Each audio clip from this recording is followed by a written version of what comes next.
금일 성경 큐티 묵상에서는 성공해도 죄를 짓게 되는 이유에 대해 생각해 보았습니다. 여호수아 8장 18절부터 35절까지의 말씀을 통해 이 주제를 깊이 있게 살펴볼 수 있습니다. 먼저 18절부터 29절에서는 이스라엘의 완전한 승리가 언급됩니다. 여호수아는 하나님께서 주신 명령을 따르며 전투에서 승리하게 됩니다. 하지만 여기서 중요한 점은 이 승리가 단순한 전투의 결과가 아니라 하나님과의 관계에서 오는 것이라는 것입니다. 그래서 이스라엘은 하나님의 인도하심을 받아 승리했지만 그 후에도 여전히 죄를 지을 수 있는 잠재력이 존재합니다. 이어서 30절부터 35절에서는 축복과 저주가 선포됩니다. 여호수아는 이스라엘 백성에게 하나님의 말씀을 다시 한번 각인시키며 그들의 삶이 어떻게 하나님의 뜻에 따라야 하는지를 강조합니다. 하지만 이런 교훈에도 불구하고 사람은 성공의 순간에 하나님을 잊고 자기 자신에게만 집중할 위험이 있습니다. 여기서 우리가 배워야 할 교훈은 성공이 곧 하나님의 뜻을 따르는 것이 아니라는 점입니다. 성공의 순간에 자만하거나 하나님과의 관계를 소홀히 하면 우리는 쉽게 죄를 짓게 되는 것입니다. 이는 여호수아가 보여준 교훈이기도 합니다. 이번 전쟁에서는 유독 하나님을 향한 순종의 모습들이 드러납니다. 예를 들어 모세가 전쟁 내내 지팡이를 들고 있었던 것처럼 여호수아도 전쟁이 끝날 때까지 단청을 들고 있었습니다. 이는 하나님께서 그들과 함께 하신다는 상징적인 행동이었죠. 마치 우리가 중요한 경기를 앞두고 소중한 물건을 챙기는 것과 비슷합니다. 또한 여호수아는 거류민들을 하나도 남김없이 처리하고 아이 왕을 처단할 때도 하나님 말씀에 따라 밤이 되기 전에 시체를 처리했습니다. 이는 하나님께서 주신 명령을 신속하게 이행하는 모습을 보여줍니다. 그리고 제단을 만들 때 쇠로 조각하지 않는 돌을 사용하는 장면도 있습니다. 이는 하나님께서 정하신 방식에 따라 드리는 예배의 중요성을 강조하는 것입니다. 그렇다면 하나님께서는 왜 아이성에 살던 백성들까지 모두 죽이라고 하셨을까요? 이는 단순히 전쟁의 결과가 아니라 이스라엘이 가나안 땅에 정착하기 위해서는 그 땅의 악한 문화와 우상 숭배를 완전히 제거해야 했기 때문입니다. 하나님은 이스라엘이 그 땅에서 온전히 하나님을 섬기며 살아가길 원하셨습니다. 하나님께서는 가나안에 있는 모든 족속을 멸하라고 하셨습니다. 그 이유는 만약 그들이 조금이라도 남아 있으면 이스라엘이 우상 숭배 문화로 오염될 우려가 있었기 때문입니다. 이는 마치 깨끗한 물이 더러운 물과 섞이면 오염되듯 하나님께서 원하시는 순수한 신앙을 지키기 위해서는 완전히 제거해야 했던 것입니다. 실제로 나중에 이스라엘은 하나님께 불순종하게 되고 가나안에 있는 모든 족속을 멸하지 못했습니다. 그 결과로 많은 우상 숭배 문제들이 생겨나기도 했습니다. 이는 마치 우리가 학교에서 규칙을 어길 때 점차 더 많은 문제를 일으키는 것과 비슷합니다. 작은 것에서 시작된 불순종이 결국 큰 문제로 이어질 수 있다는 교훈을 주고 있습니다. 더불어 가나안 족속들은 당시 극심한 우상 숭배 문화가 있었을 것으로 예상됩니다. 그들은 하나님과는 반대되는 가치관을 가지고 있었기 때문에 하나님께서는 이스라엘이 그 땅에 들어가기 전에 그들을 멸하라고 명령하신 것입니다. 이는 이스라엘이 하나님과의 온전한 관계를 유지하기 위한 중요한 조치였다고 볼 수 있습니다.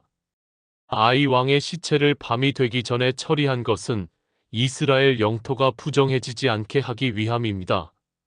이는 하나님께서 일찍이 말씀하신 대로 밤이 되기 전에 시체를 처리하라는 규정을 따르기 때문이죠.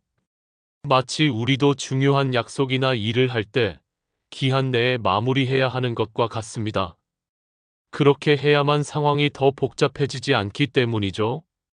이스라엘이 영토를 취하기 시작하면서 제사를 지내고 율법을 선포하는 것은 거룩한 영토를 구축하기 위함입니다. 이는 하나님과의 관계를 확고히 하고 그 땅이 하나님께서 주신 특별한 장소임을 인식하는 과정입니다. 마치 우리가 새 집에 이사할 때 그 집을 청소하고 정리하며 특별한 의미를 부여하는 것처럼요. 그런데 여기서 제단을 만들 때 왜 돌에 쇠를 대지 않았을까요? 이는 하나님께서 원하시는 예배 방식과 관련이 있습니다.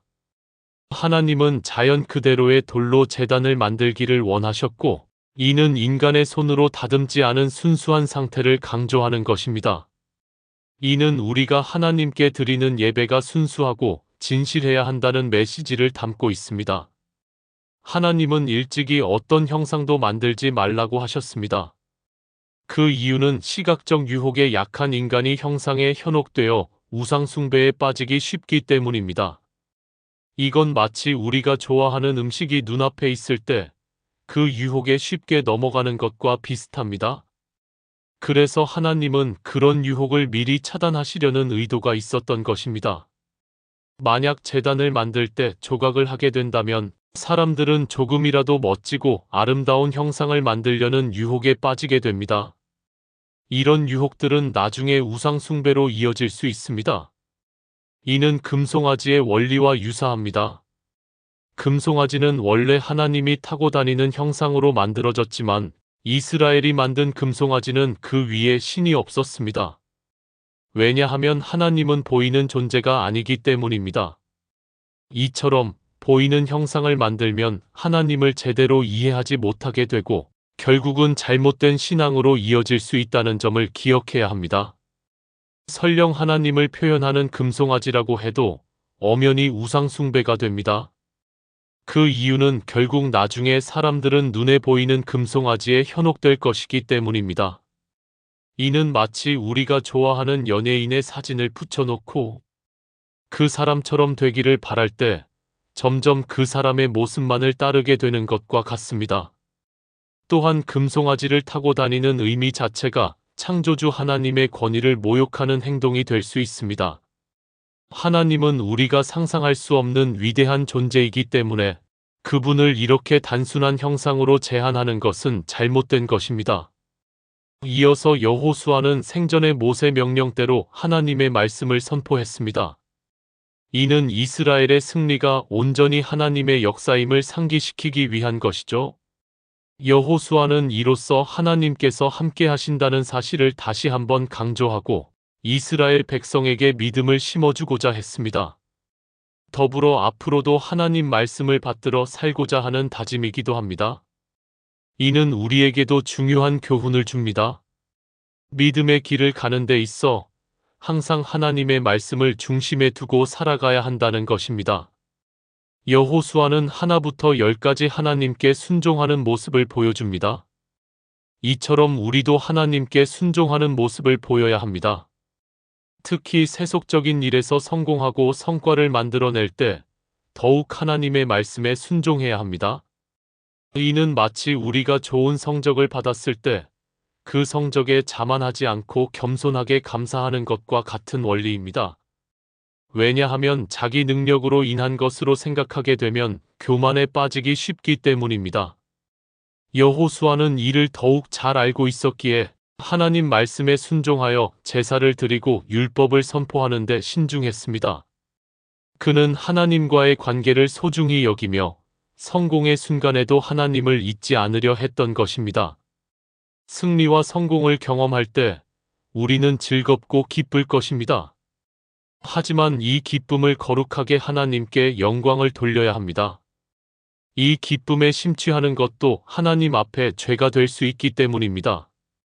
그러므로 항상 하나님을 중심에 두고 우리의 모든 성취를 그분께 돌리는 것이 중요합니다. 여호수아는 하나부터 10까지 하나님께 순종하는 모습을 보여줍니다. 이처럼 우리도 하나님께 순종하는 모습을 보여야 합니다. 특히 세속적인 일에서 성공하고 성과를 만들어낼 때 더욱 하나님의 말씀에 순종해야 합니다. 이는 마치 우리가 좋은 성적을 받았을 때 그 성적에 자만하지 않고 겸손하게 감사하는 것과 같은 원리입니다. 왜냐하면 자기 능력으로 인한 것으로 생각하게 되면 교만에 빠지기 쉽기 때문입니다. 여호수아는 이를 더욱 잘 알고 있었기에 하나님 말씀에 순종하여 제사를 드리고 율법을 선포하는 데 신중했습니다. 그는 하나님과의 관계를 소중히 여기며 성공의 순간에도 하나님을 잊지 않으려 했던 것입니다. 승리와 성공을 경험할 때 우리는 즐겁고 기쁠 것입니다. 하지만 이 기쁨을 거룩하게 하나님께 영광을 돌려야 합니다. 이 기쁨에 심취하는 것도 하나님 앞에 죄가 될 수 있기 때문입니다. 그러므로 항상 하나님을 중심에 두고 우리의 모든 성취를 그분께 돌리는 것이 중요합니다. 이제 이러한 마음을 담아 기도문으로 마무리하겠습니다. 자비와 사랑이 많으신 하나님을 찬양합니다. 오늘도 귀한 말씀으로 깨닫게 해주심에 감사합니다. 저 또한 세속적인 성과를 이룰 때 저의 능력으로 인한 것으로만 여겼습니다. 그로 인해서 교만과 자만에 빠지기도 했습니다. 이런 저를 불쌍히 여기사 온전히 하나님 앞에서 겸손할 수 있게 하소서. 기쁨과 즐거움에 심취되기보다 하나님께 먼저 영광을 돌려드리는 우리가 되게 하소서. 우리가 하나님께 겸손으로 순종하여 거룩함으로 거듭나기를 간절히 바라고 원합니다. 또한 하나님 말씀을 깊이 이해하여 하나님의 섭리와 정신을 실천하게 하소서. 인간적인 생각으로 섣부른 행동에 죄를 범하지 않게 하소서. 오늘도 우리의 기도를 들어주셔서 감사합니다. 아멘.